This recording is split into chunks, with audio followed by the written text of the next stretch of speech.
Hey friends, welcome to Grounded. I just wanted to start off this episode by saying there is a lot of very, very exciting stuff coming up this week. It is my birthday week. My birthday's May 4th, which is exciting. But because of that, there are really exciting things coming up. And so I want you to stay tuned both here on my Instagram page, via email, all of the places within the next week or so. And yeah, happy birthday to me. Almost. I love my birthday, so I always want to do something fun for you guys on my birthday slash around then. So stay tuned and I'm excited. Hey everyone, welcome back to Grounded. Today I have my friend Courtney here, who was a small group coaching member and is a vestibular group fit member, and just has a really amazing story to share with us. And so I'm going to go ahead and let her introduce herself, but thank you so much for being here. I'm really excited to do this with you. Are you feeling alone, frustrated, and dizzy in your vestibular journey? Small group coaching offers personalized support to guide you through. With less than 10 members, you'll have a dedicated chat room for 24/7 support, lifetime access to our content, and weekly meetings led by Doctors Madison and Jenna. Our 9-week program covers specific topics each week, designed to help you break the dizzy, anxious, dizzy cycle and find relief from chronic symptoms. Don't navigate this journey alone. Join us and make huge changes in your vestibular journey today. Take it from small group coaching graduate Lindsay.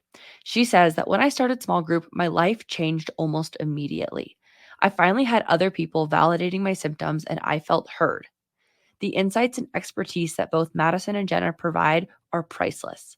With the information in the course, I learned what was happening in my body and I was able to move from a state of hypervigilant stress and anxiety to a place of understanding. I am not in remission yet, but I'm having less attacks per month and the severity of each has decreased. I used to wake up each morning and think, how dizzy am I today? But now I get up and will often forget to scan for dizzy symptoms. I'm regaining my life and learning how to find joy in my everyday experiences again. Learn more at the link in the show notes below.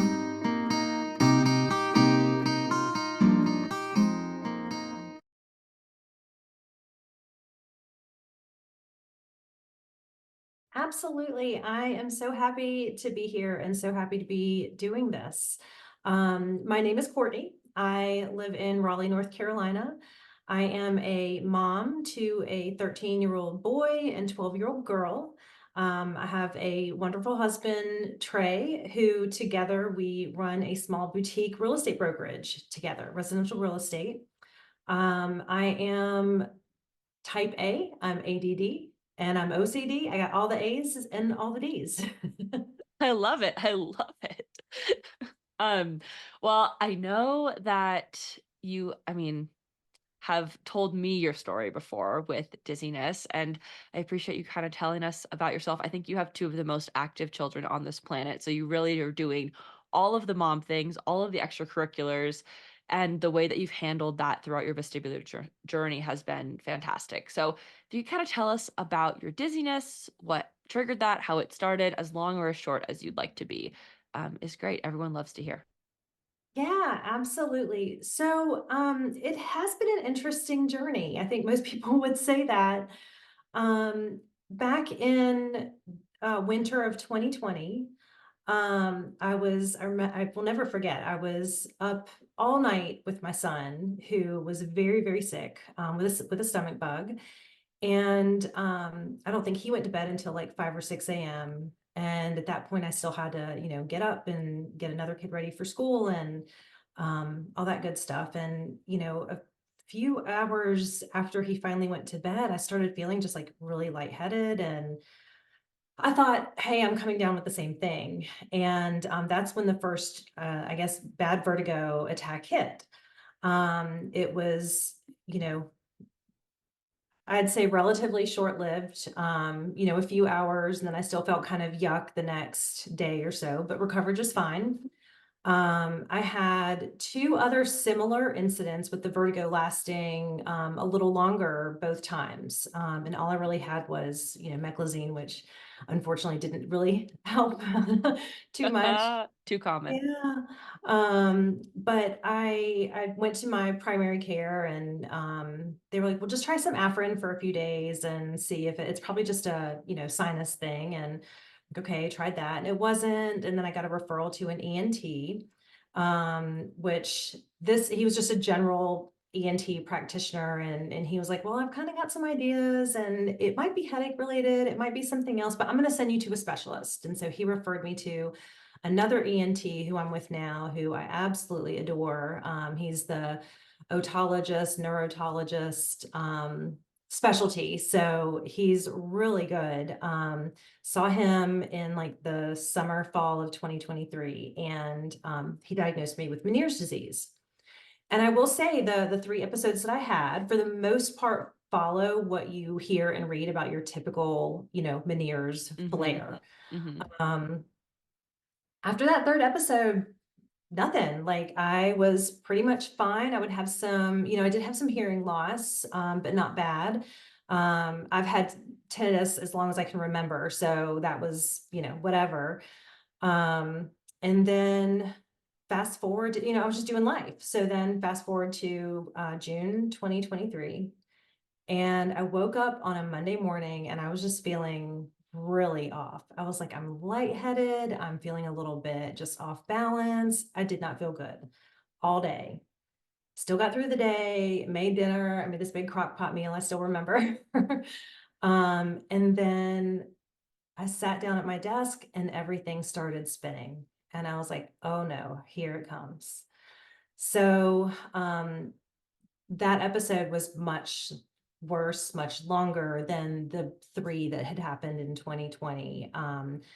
From that point on, I pretty much had vertigo in some way, shape, or form for the next like 2 weeks. Not all day, every day, obviously, but I mean, it was some sort of vertigo episode daily, every couple days, and then with the in between symptoms of feeling off balance and just yuck and all that. Luckily, I had an appointment already scheduled with my ENT for just a routine follow-up. So Mm-hmm. luckily for me, timing worked out. And I still remember at that appointment, he was like, gosh, I guess it could be just a really bad, Meniere's flare up. He was like, it must be really bad. I'm like, yeah, it's really bad. Yeah, I don't feel He's like, great. but it's interesting. It kind of sounds like vestibular migraine. And I'm like, no, I don't have that. So he put me on a different diuretic. He put me on a different medication. I went back to doing, like the low sodium diet and but the symptoms were not going away at all. Like everything you hear about with vestibular migraine, right? I was feeling that all day, every day, despite doing all the things. And in the meantime, of course, I'm working myself up into this absolute tizzy of like, what am I doing? What am I not doing? Why am I dizzy? Why, is it what I ate? Is it what I drank? Is it how I moved? Like, what is it?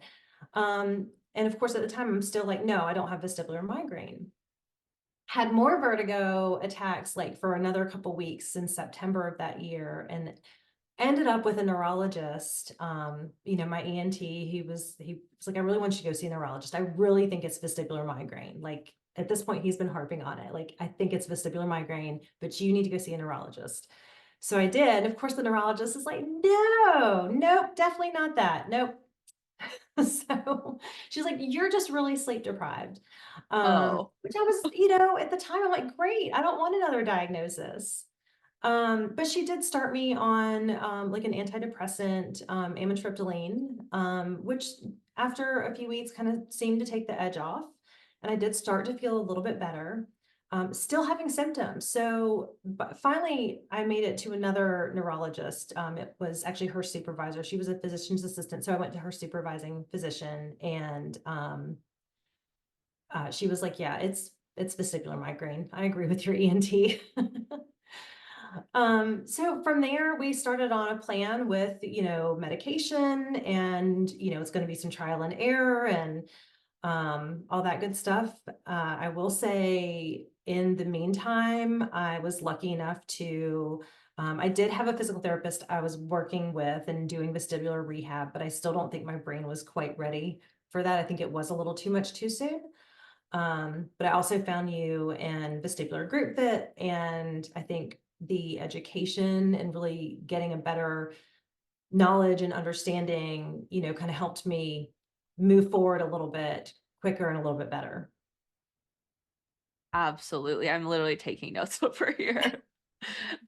So I love what you said. You're like, I was doing all the things, right? Like I was eating low sodium and I was moving my body and I was sleeping and I was doing, and like nothing, you're like, what is setting it off? Like some days it's this and some days it's that. And it really goes back to the fact, like, it really is never just one thing. And I feel like I say that a lot, but if you're listening to this podcast and you're not in group and maybe you don't follow me on Instagram or whatever, it is literally never just one thing. And I think everyone gives like one thing a bad rap. Like it's always the chocolate, or it's always like I go for too long of a walk, or I don't, like whatever it is. It's never just one thing, right? It's So never one thing. it's never one thing. I mean, and Madison, it honestly, I mean, here we are in mid-April, like almost a year later. It's taken me 7, 8, 9 months to agree it's not just one thing.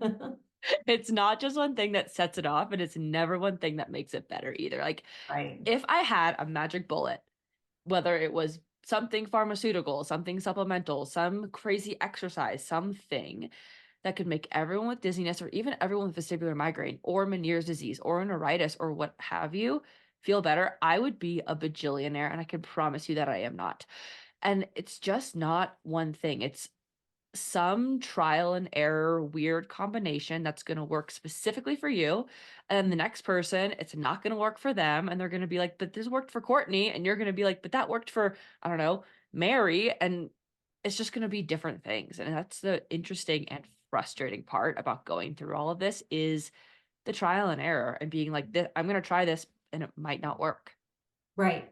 And it's so funny that you said that about the magic bullet, because I thought about that so many times. If I just do this, if I just try this, if I don't do this one thing, it'll get better. Like it has to get better.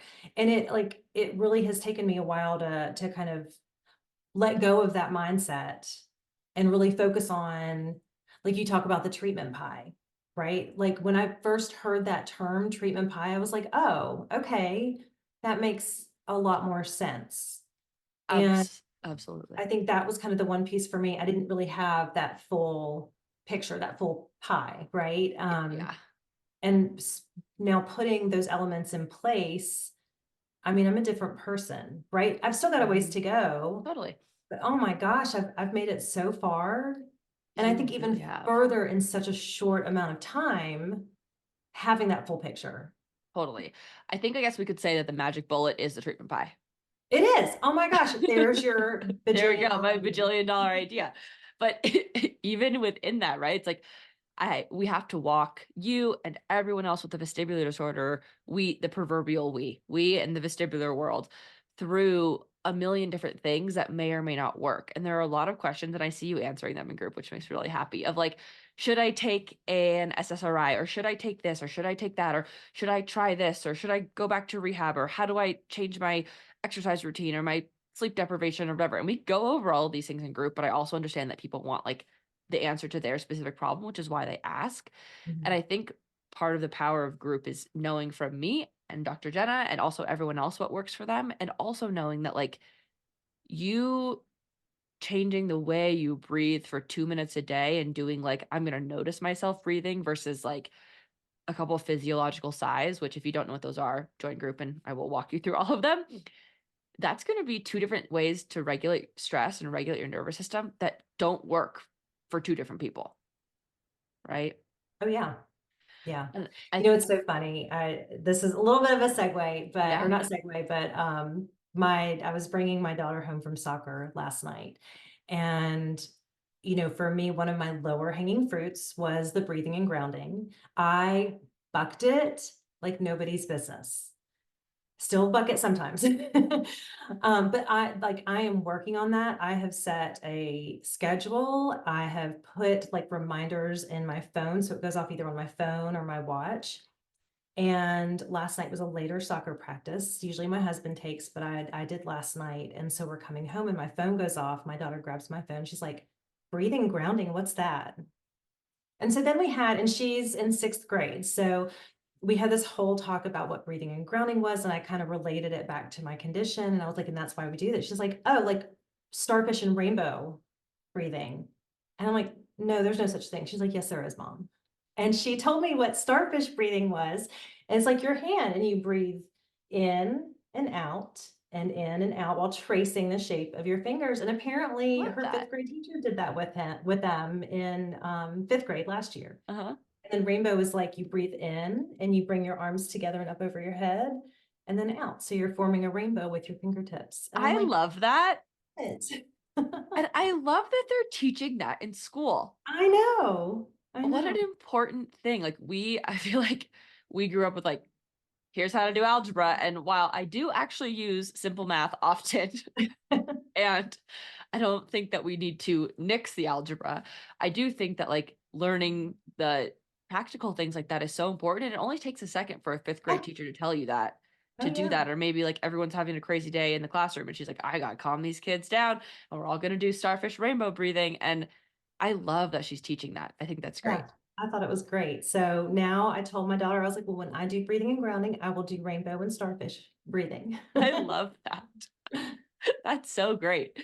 So, I know that when we met for the first time, your biggest goal, and you kind of took us here with the soccer practice last night, was to get from feeling like you can't leave the house and go to the grocery store to being able to go to your kids' soccer games again. And I know for a fact that you told me a pretty crazy thing the other day about going to back-to-back soccer games all the way across like the longest walk from the parking lot to the soccer field with yeah. easy ups and a cooler. And you're like, and I felt a little bit funky, and I can't believe I still felt funky, but getting all the way from I can hardly leave the house to doing that with minimal dizziness is huge. And I'd love to talk about the way that you feel like you got there. I am so glad that you reminded me of that too, because it's so easy. It is a slow journey, right? And you don't always see improvements day over day. In most cases, you don't. And a lot of times you don't see them week over week. So to be reminded of how far you have come and what you can do now versus what you didn't feel like you could do then, like it's a big deal, right? Um, for me, movement has honestly been the biggest thing. I mentioned when I said hello, like I'm OCD, ADD type, like I can't sit still.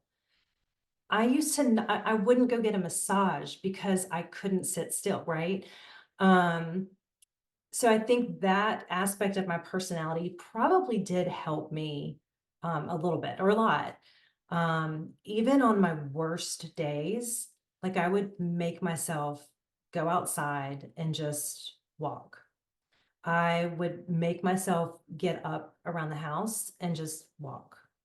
Um, if I felt up to it, I would do things like cleaning out a drawer or straightening a shelf and then sit down again.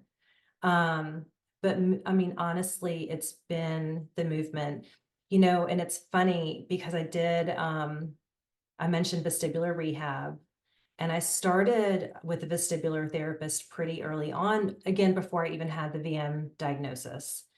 And, at first I was like, I'm coming twice a week and we're going to do all these exercises and you're going to make me better as fast as you can. Which I think was we tried that because she's like, if you want to try it, we'll try it. But it was too much. Like now I know it was too much for my body. It was too much for my brain. She also helped me realize that. And we started with progressive muscle relaxation.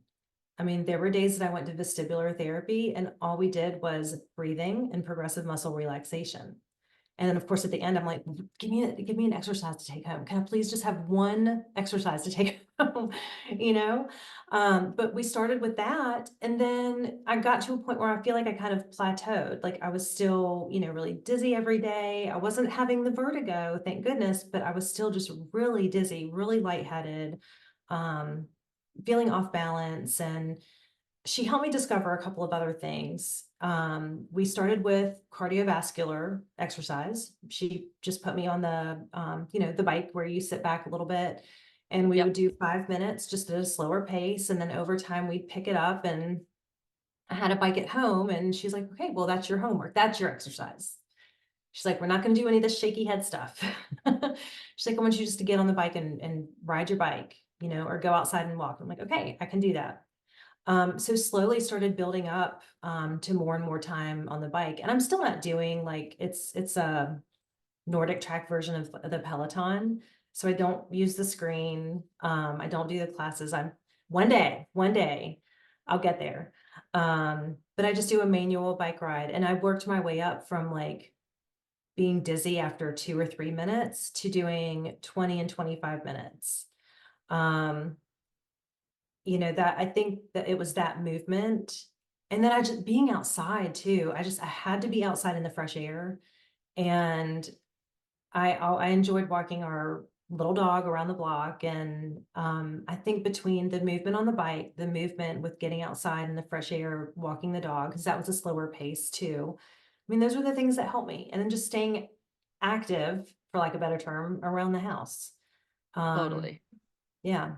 I And I'm love still working those. my way up. Still, You still are. starting with strength training and yoga and doing all the things and continue to just start small, start slow, Hmm. and work my way up. Totally. You are the turtle emoji. You're doing so good. So I'm gonna well. get a turtle. I You think should. you need turtles for like everybody. I do. I need to send people some, but on the coaching call on Wednesday, I was doing a thing about threshold theory, and I have a big bucket and a small bucket, and I realized on top of my big bucket there's a turtle. On It's my a small bucket there's a turtle. turtle. And I was like, I didn't even think about that. My husband got it for me on a trip once. I always tell him to bring me back the funniest thing he can find. And so he got me this turtle, and I'm like, wow, like the universe works in mysterious ways. This is like a long time ago. Oh, we're like your tribe of turtles. You really are. And the slower you go, the better. And I get a lot of messages and people are like, I feel like I'm behind or I'm not moving through the content fast enough or I feel overwhelmed that I need to do so much. And I'm like, literally, the slower you do it, the better you will feel long term. And Yeah. no, everyone looks at me. I always make this association or analogy. Like everyone looks at me like I have 7 heads or 6 heads when I say like you need to not try and get better overnight because everyone wants dizziness to go away tomorrow. And I get it and I hear you. And it's so frustrating and it's uncomfortable and no one wants to be dizzy. And I get it. But telling your brain this has to go away tomorrow and I'm going to freak out if it doesn't and I'm terrified of this dizziness, which I understand objectively it is terrifying and you want it to go away and I hear you. But at the exact same time, or I should say and at the exact same time, if you do it that way, your brain starts to fear the symptoms more. And then, even if you're a person who you're like, I can change my whole life tomorrow, no problem. Like, I'm that kind of person. You tell me I need to change something, I'm like, on it, can do, no problem. But even if you are that kind of person, doing it that quickly, your brain is going to get overwhelmed regardless. Your brain doesn't care. Your brain is like, oh, no, no, we don't change this fast. No human wants to change that fast. It's a protection mechanism.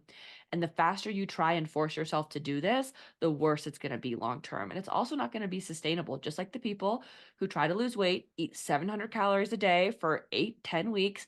And then oftentimes, more often than not, people gain the weight back. And I don't care how much you weigh. This is not a conversation about weight loss, but it's an easier way to concretely think about dizziness recovery. Oh, absolutely. Absolutely. Mhm. And I've kind of gotten to a point now where I'm going back right now. I'm going, not taking 2 steps back kind of thing, but I'm going back in a way, trying to start over or at least tweak some of those habits, right? Like I'm trying to tweak the sleep hygiene and, what is that bedtime routine? What does that morning routine look like for me? That's definitely a lower hanging fruit right now. Like I'm pretty good about the going to bed and getting up, around the same time. The getting sunlight in the morning and I love the idea of going outside and getting sunlight in the morning, but I think I've finally realized I'm just not going to do it. So I just need to get like the lamp because it just timing wise, weather wise, it just doesn't work out that way. I'm But it's totally with you. Yeah. you have to make accommodations and I'm just continuing to tweaking the breathing and grounding. There you go. Starfish rainbow. Yeah, exactly. I'm Perfect. doing the rainbow and Gotta starfish thing. exactly. You just got to do what works best for you, and that is all you can do. And in group in the Start Here content, I think you might have joined before I put this content up. So maybe going back if you haven't taken this, and maybe you have. But in the very, very, very first section or coursework of group, and everything in group is laid out for you in an order, and it is meant to be done in that order, and it's very intentional. So if you join, please do it in order. You don't have to be like, where do I start? It says start here. If you go through the start here content, the second exercise is, the first one is finding your why, and the second one is the wheel of management. And it's a really quick video, and you can either print it out or you can draw yourself circles. I just am physically incapable of drawing circles that well, so I would print it out if I were me. And basically what you're going to do is go through these 8 different sections that are things like sleep, nutrition, hydration, medical management, support, education, whatever, and say to yourself, how well do I do this thing? And be honest, I'm not going to look at it. Your partner's not going to look at it. Your friends aren't going to look at it. It's just for you to know, like, hey, how well am I doing with this? And that exercise is something that you can reevaluate, kind of like you're doing now, on a regular basis, and say, like, oh, you know what? I haven't been sleeping that well lately. That could be a really big driver for this. And it's never just one thing. But when you figure out what your things are, and then you can kind of go back and be like, oh, I do need to tweak this, right? Like, you need to tweak your little morning routine. And that's great. That's totally Yeah. fine. Things Yeah. need to be adjusted. There's different times and seasons for everything. Oh, absolutely. Absolutely. And I think that's what's so great about all of the video content and the resources in Vestibular Group Fit is that, I mean, you present it in a way like, here's some of the things that you need to consider. Here's some ideas for ways to do them. But they're so easy to just kind of tweak and make your own so that it works for you and your lifestyle and your location and everything like that. Totally. And because it's a self-paced course, it's really meant to be like, these are the things, exactly like you're saying, these are the things you could do, these are the things you should consider. But also, if you, for whatever reason, could never change your sleep because you work weird hours or something, okay, here are the other 75 things you could think about besides that. Um, I would love to know, I know I use the term lowest hanging fruit, so I know what you mean, but I'd love if you wanted to define for everyone what lowest hanging fruit is and kind of how we talk about that. Yeah, for me, I rushed into trying to do all the things, right? Like before my vestibular migraine diagnosis, I was really just looking at Meniere's disease and all things dizziness in terms of Meniere's disease. So I was trying, medications and diet and vestibular rehab exercises and trying to do everything at once. Um, and it clearly wasn't working, right? So I knew that I needed to kind of go back and look at things on an individual basis. And the things that I discovered, especially going through the content and the resources, were that, okay, I'm not really doing this breathing and grounding thing. I'm not, well, and knowing why that's important too, right? Because it's all about calming down your brain and your nervous system. And I didn't really make that, aha moment or that connection. And it honestly took me even hearing it a few times to be like, okay, this brain up here is not calm. I need to bring it down a notch. And like, this is the one thing that I've bucked that I haven't really done. So I know that I need to go back and look at it and make it work for me, you know? Totally. Absolutely. And I love that. It's like kind of taking the things that are like, okay, I've done these things. What's the easiest thing for me to do next? That's really Mhm. what we want to consider, right? Like, how can I make this as simple and straightforward for myself as possible? Because dizziness is confusing at first, but it doesn't have to be complex. It doesn't have to be like rocket science. And the way that it needs to be broken down, because dizziness is confusing, dizziness is terrifying, dizziness is scary. No one wants to feel dizzy, and no one wants to scroll through Google to go down a rabbit hole to figure out what's going on. So it needs to be broken down in a way that, like, okay, here are the things, just like you're saying, choose the first one. Don't do these all at once. And I love that you're like, okay, these are the things I didn't pay attention to before, but I'm going to pay attention to now. Right. Oh, absolutely. And it's funny when you go back and look over, a certain journey or time period, and you can see not just you, right? It's everybody that I've worked with, from my ENT to my neurologist to my physical therapist, you. I mean, even listening to podcasts with, other dizziness specialists. I mean, it all goes back to the calming of your nervous system, and it all starts with breathing and grounding. Totally. Mindset comes first, everything else comes after. Yep, absolutely. Absolutely. Oh, there you go, Jinx. So I would love to know how you sort of figure out for yourself. This is a really common problem. Like, well, how do I know if I'm having a Meniere's attack versus a migraine attack? And this is a hard one. And the definition of Meniere's disease is very specific, and the definition of migraine is very specific. But I'm curious if you know the difference between when you're having separate attacks and how you know that. I have no idea. To be completely honest, I have no idea. And you know what? I've also decided, doesn't matter. Beautiful. There's nothing I love more than that, let me tell you, because the why doesn't matter. It's what do I do about it that matters. Right. And I'm doing the things that I need to be doing.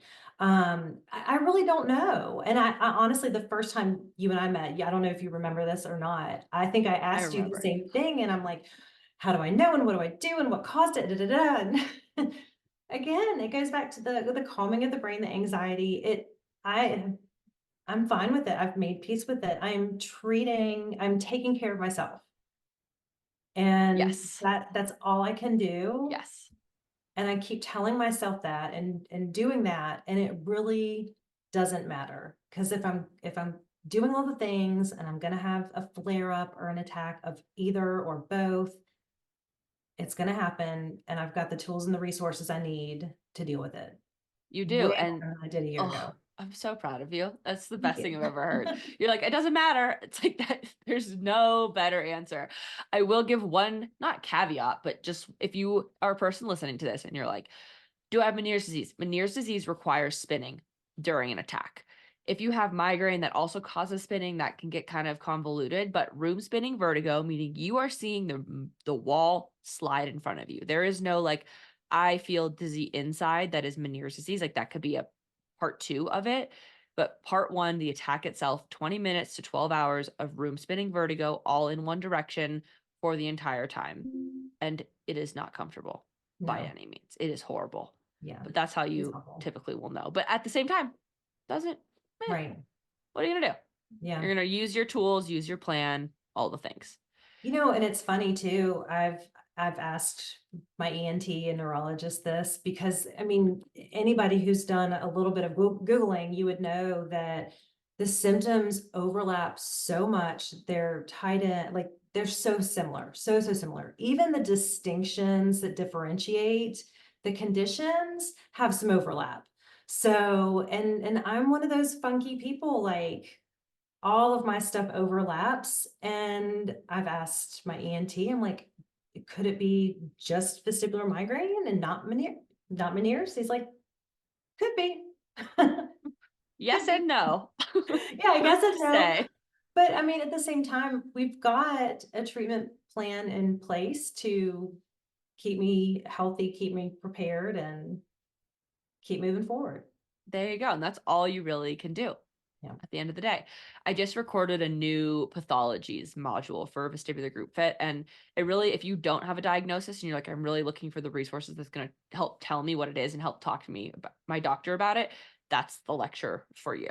But it reminded me of this because at the very beginning, I'm like, I'm going to list a bunch of diagnoses and then I'm going to list the symptoms, and the symptoms for every single one are going to be exactly the same.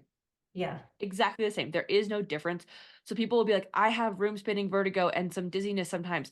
What's my diagnosis? And I'm like, vestibular disorder Right. or a bunch of other things. So there's so many steps that you have to take to get this diagnosis. And that's why a lot of providers, frankly, get confused. And they're like, I don't know. Because if you do not specialize in this, it'd be like going to the cardiologist for a neurology problem. Like that's just not going to work. And I think that Right. people get really frustrated and mad at the medical system, but like, and I hear you because it is frustrating and people should know about dizziness because it is so common, but they don't. And so learning like, hey, these are my symptoms, this is when it happens, the timing and the symptomology is actually super important. Right. Okay. So no, it's really, really, really important to know what your symptoms feel like and be able to tell them to a provider, because the more specific you can get, the more specific we can get. But again, all of the symptoms for all vestibular disorders are indeed identical, which is crazy. I mean, at a high level, they really are. But then Hmm. there's the things that I've heard that I have experienced that I've now heard other Hmm. people talk about that they experience that don't really go on those lists, Hmm. like this feeling of heaviness and these brain zaps and like all of these other like little quirky things that go along with Mm-hmm. vestibular migraine, um, Mm-hmm. that you don't hear about, even like Totally. the grocery shopping or big box store shopping, Yeah. like it's, They're so frustrating. yeah, They're not weird symptoms because they're so common. They are weird in that they're not like normal, right? Like a normal right. brain without vestibular migraine, that hopefully wouldn't happen. I would love to know what your acute toolkit looks like. What are the things that work for you? So, and I'll be honest with you, I'm still Hmm. kind of figuring that out. I love it. But so I've got, I guess if you go back to my treatment pie, right? I've got preventative, which I'm on a monthly injection, one of the monthly injectables for that. Awesome. Um, and I'm on amitriptyline. And that seems to be doing the trick for the preventative. It's definitely helping, right? Because severity's been reduced, frequency's been reduced. So happy about that. For abortive, like if I feel a flare kind of coming on, we're still toying with that a little bit. I've tried a couple of the triptans, which don't seem to make an impact for me, but I've heard that's pretty common. I know you've mentioned that. Very common. Yeah. Um, I have tried Nurtec and Ubrelvy, which are I think in the same family or class.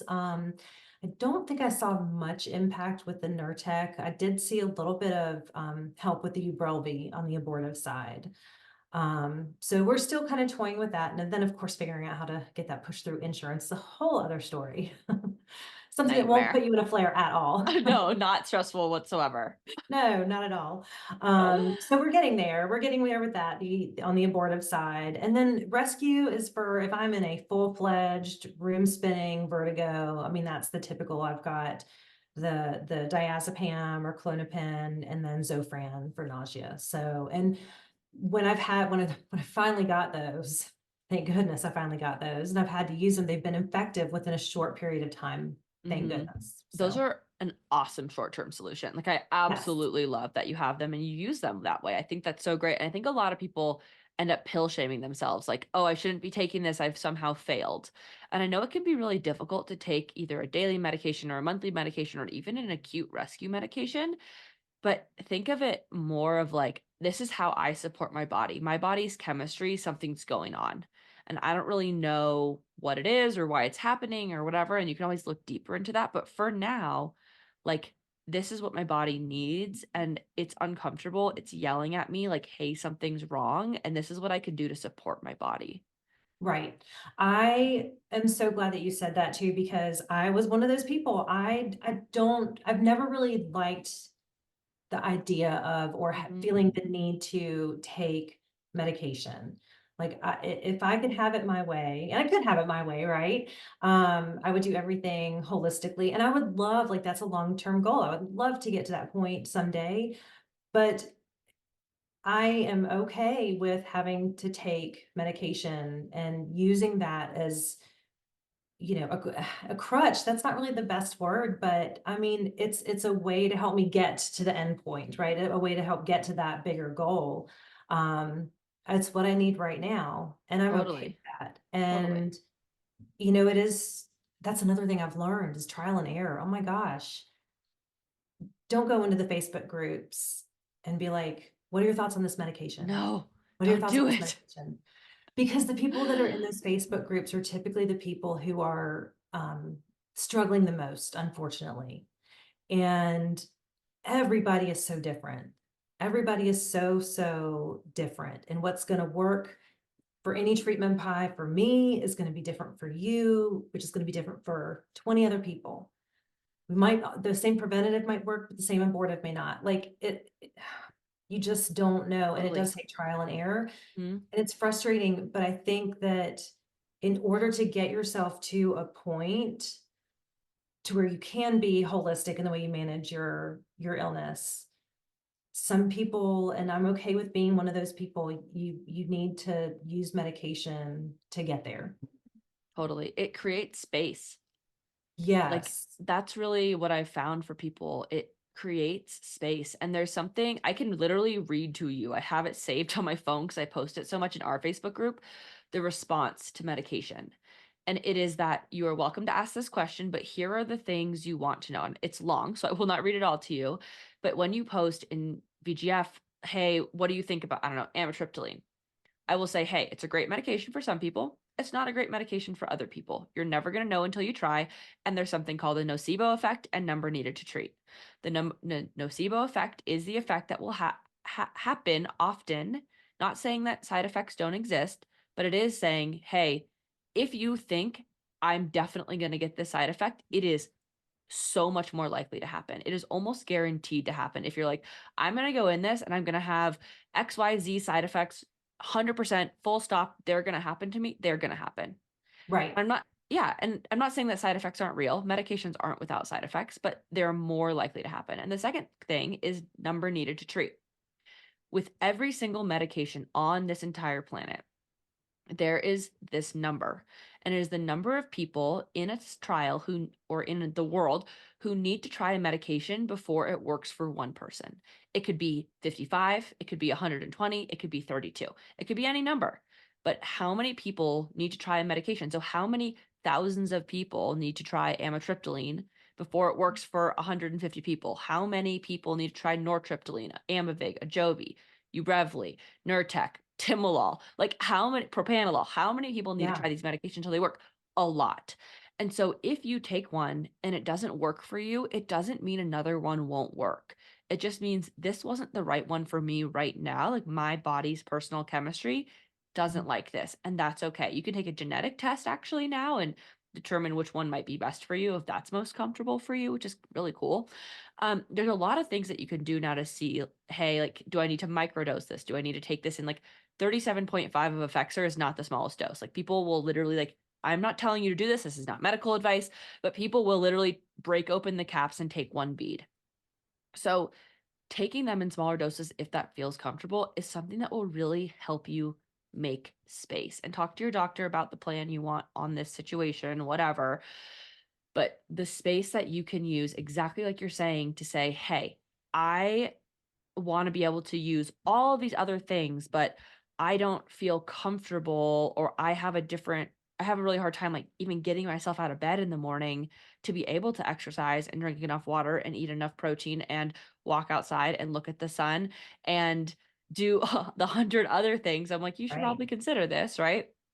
I can't even get out of bed in the morning because I feel really anxious and depressed and so dizzy. That medication is often what's going to get you out of bed so you can implement the other things and then you can slowly wean off. Doesn't Oh, mean you get to quit those other absolutely. things either, but And it's interesting that you say that too, because we talk about the treatment pie and like the Mm, preventative, abortive, and rescue. I didn't have all that in place from day 1 or day 10 or mhm, day 100, right? It was trial and error just to get the first piece down, right? mhm, I mean, I was already doing the supplements. My totally. ENT right away was like magnesium, CoQ10, and B2. So I was already doing the supplements. I was already eating, a relatively balanced diet, low sodium, making a lot of my own foods. But when we incorporated the amitriptyline, that was the first medication, and that was the first one that was like, okay, let's do this on a preventative basis. Like I tried it, waited it out. It helped, right? And I worked up my dosage. We had to find the right dosage, but I did kind of slowly, like you said, work my way up, and it helped. It Perfect. didn't make it all go away. No. It's not that magic Uh-uh. bullet, right? Not that bajillion-dollar idea, I but wish. I know, but it helped, right? It took that edge off, and it definitely, even just that piece definitely helped make me more functional. I mean, I was already functioning, um, I wanna thrive, not just function, right?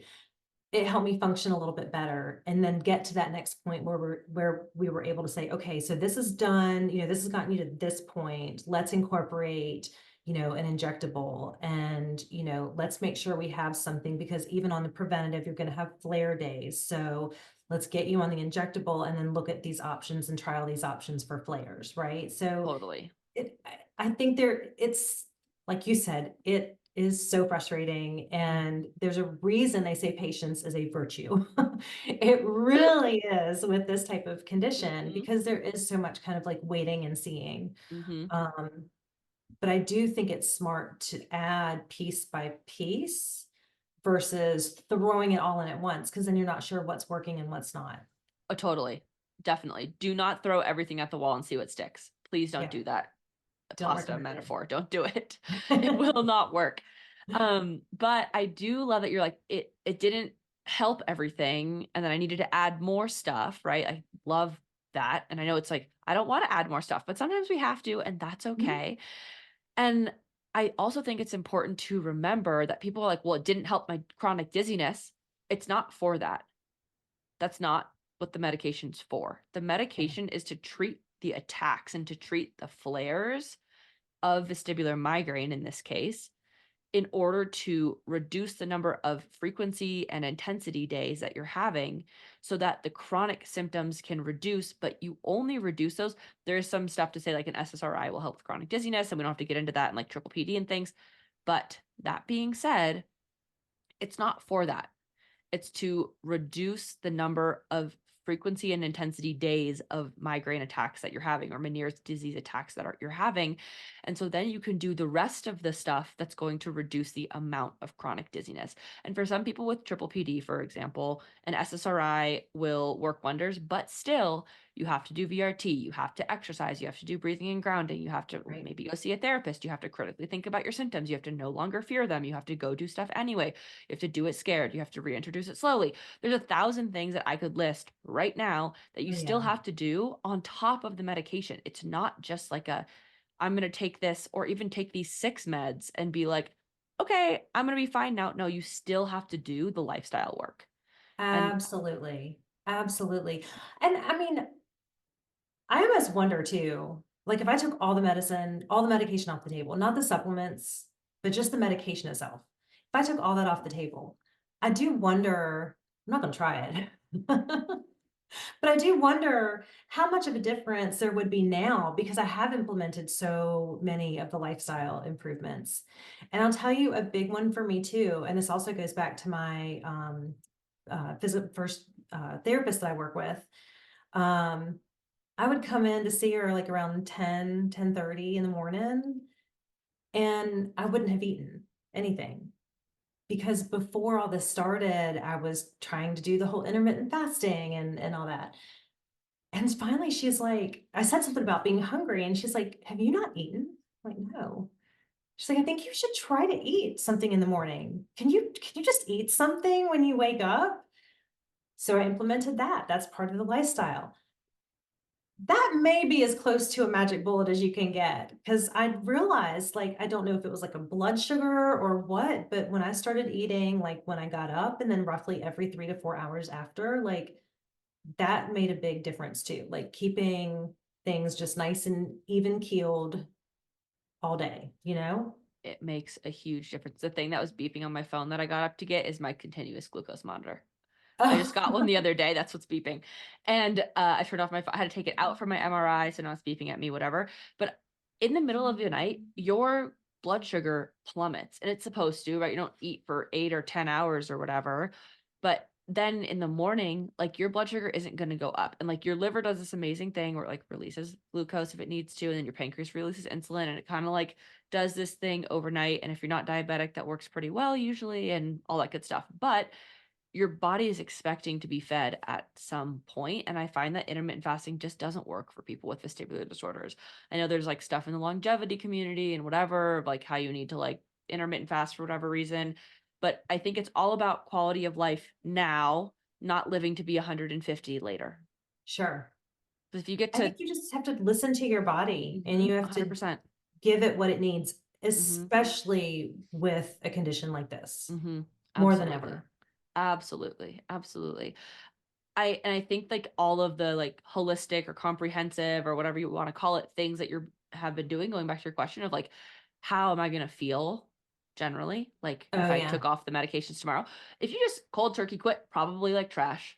I'm gonna be quite honest with you, because your brain is used to getting these things and you're like, oh, I don't know, okay, now I'm I'm trying to get my SSRI. I'm trying to increase the Right. amount of neurotransmitters in my brain and it's not happening. What the heck? So when you do wean off of these, like everyone needs to work with their doctor to do it Right. really, really, really, really slowly. And I know someone posted in group the other day, it was like, my doctor told me to just like 50% it every week for the next 4 weeks or whatever. And she's like, but I've been doing it by 10%. I was like, that's probably a good That's probably idea. better. Right. Probably Well, better. just Like, like you wean up, right? You work your exactly. way up with these dosages Hmm. on a lot of different drugs for Hmm. preventative and just managing. Totally. Totally. Same thing. So while my providers know that that's a one Mhm. day goal, I'll take your advice. I won't stop cold turkey. Perfect. Yeah, don't stop anything cold turkey, you guys. And I know that it's can be frustrating because like again, I just want it to be gone tomorrow, but that is not a thing. Yeah. And some people are like, well, what if I miraculously get better tomorrow? It sometimes that happens, but usually it comes back with a vengeance in like 6 months. Hmm. And I don't want to like scare anyone, but do be privy to the fact that that does often happen. Hmm. Okay. I know that you've done a lot of comprehensive things. You have changed the way you eat and you have changed the way you sleep. And are there any other things that you want to tell us about that you feel like you've done that Um, have been really helpful for you? I'll be honest, the day-to-day is like my biggest thing, right? The lifestyle. You've said this in a multitude of ways, but like your brain wants you to be as boring as you can be. So I'm running with that. Get up Yes. roughly around the same time. I will admit I do sleep in a little bit longer during on the weekends, but it's not like hours, right? But I get up at roughly the same time. I eat protein and healthy fat in the morning, first thing. I have the same routine roughly with getting the kids off to school and then coming back, and I'll do a couple things around the house and then I'll work out. The same time for the most part, every day, right? Unless there's something that comes up, I am getting on my bike. I am doing my, walking. I'm doing my weights or I'm doing my yoga. Same time every day. And Gamma Core. I have Gamma Core too. So I'm using that preventatively. Same 3 times every day. So I think that's like the biggest part. Electrolytes. I do my electrolytes in the morning. Um, which is another thing for whatever reason I really bucked for a long time. I don't know why. I think it was the I Meniere's and think like so. being on a low sodium diet. I'm like, Hmm. I can't add sodium. Um, Everyone needs some sodium. If you're listening yeah, to this, yeah, everyone needs some. yeah. So I feel like I definitely noticed a difference with the eating schedule. We joke around the family like, oh, mom's got to be fed again. It's feeding schedule time. Like an infant. Infants So have feeding and sleeping schedules. I don't know why adults don't. why can't we, right? But no, I think that those, taking my medications at the same time every day, like those are the things that I am a little bit obsessive about doing those things at the same time, roughly every day. I've got a little bit of flexibility, but roughly the same time every day. And I think it's all of that comprehensively that Hmm. makes me feel better and keeps me feeling better. And I mean, that's not to say I don't have flares. Like we had some crazy weather system move through this week, and I had hormones like going crazy this week. And of course, it all happens at the same time. And so I felt a little icky the last couple of days, but I had an abortive and I took it and it helped. It took the edge off. So, and I was still able to get through my day, Perfect. do what I needed to do. You're doing so great. I'm so proud of you for doing all of those things. Thank you. Look at you. Thank And yeah, you. you're exactly right. Like I, as your brain, want you to be as boring as possible because that creates space. That doesn't mean if Yeah, you have like a crazy hectic job or you have a couple kids or you do whatever and it's crazy. That doesn't mean you can't do those things. It's just if you set like the basics up to be as boring as possible, you have way more space to do the other stuff. right. And sometimes you have to Absolutely. be boring at first too. Like the first 8 weeks to like get it in order. You got to be a little bit boring sometimes. Yeah. But then your habit will start and the habit will be like, oh, I do go to bed at this time. I kick people out of my house on a Friday night at 9. Like, get out of my house. Yeah. I'm going to bed. They're like, are you okay? I'm like, I'm 90 years old in my head and it works for me. Like, I want to go to sleep.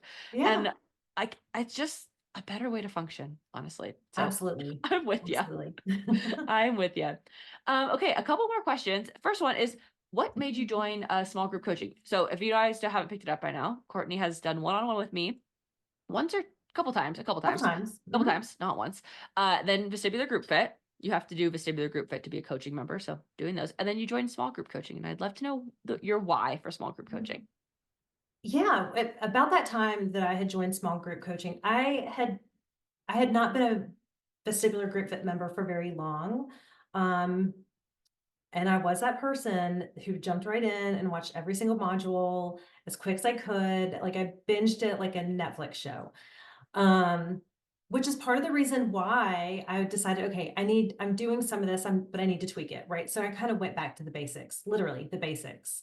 But the timing seemed really right for small group coaching as well. We were still tweaking medications. I was still kind of at that in between time where I'd feel really crummy some days and better other days, but I was still carrying around a lot of symptoms. So I'm like, okay, I need maybe a little bit more oversight, a little bit more advice. I honestly needed, I don't know if I would have put these words to it then, but I needed the camaraderie as well.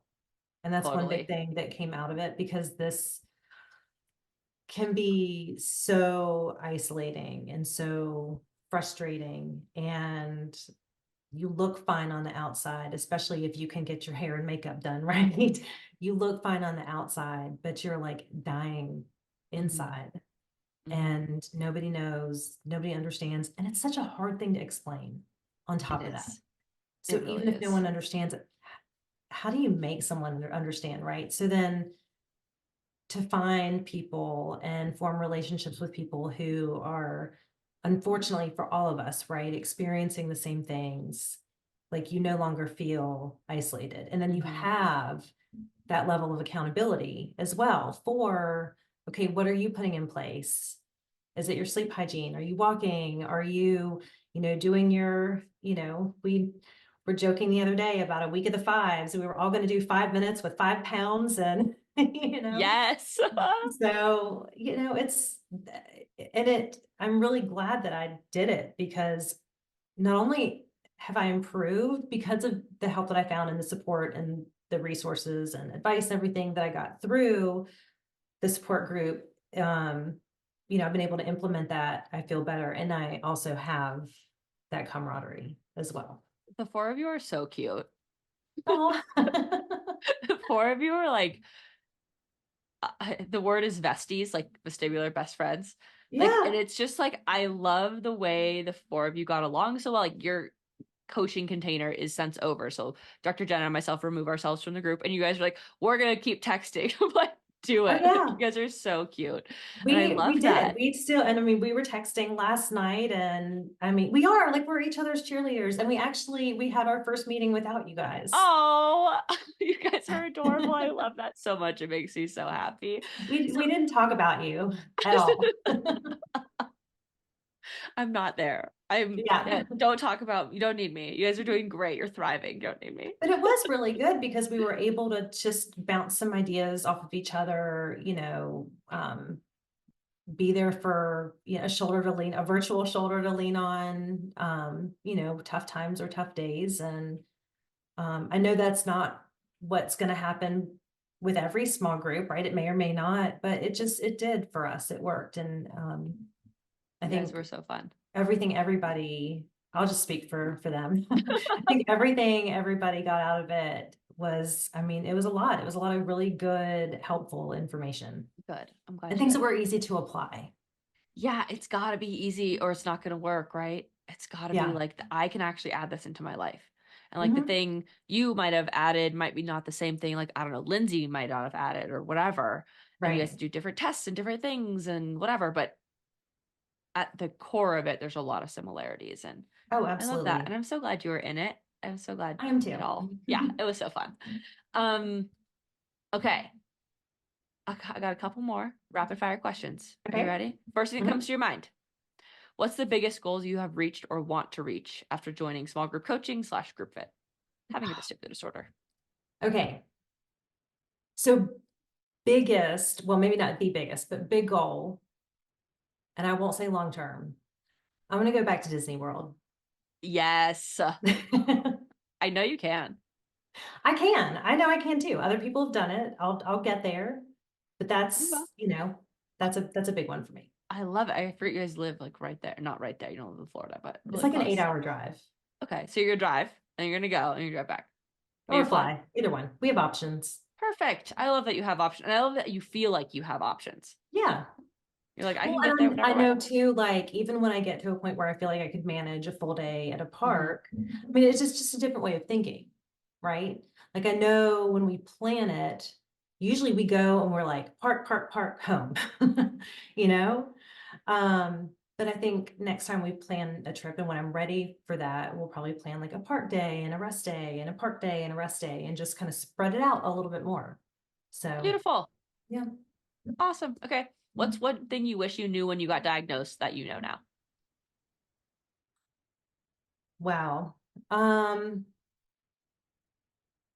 hmm. I think the one thing, gosh, there's so many, but the one big thing was just stop, just stop and breathe. And while it's easier said than done, like I do feel like I did more harm than good with the constant, like obsessing, worrying. And of course, now it's easy to say. And if you've never been through it, it's easy to say, right? But like that would be probably my one thing is just like stop stressing, stop blaming yourself, stop second guessing everything you're doing. Like just stop analyzing and overanalyzing. Just so my husband says this, and I'm gonna have to give him credit for this. I mentioned we're in real estate, right? We have a residential real estate brokerage. And as if anyone out there is a realtor, you know that not every transaction is the same. There are always these like crazy, weird, wonky things that come up, like the stories, right? And granted, we've been through it. So we know the process. We're gonna get you there. You're gonna get there. But when you're on that side, it's like you're worrying and everything. And my husband says, trust the process. Just trust the process. Yes. And I thought about that one day, and I think I may have even brought that up in small group or something, but I think like so.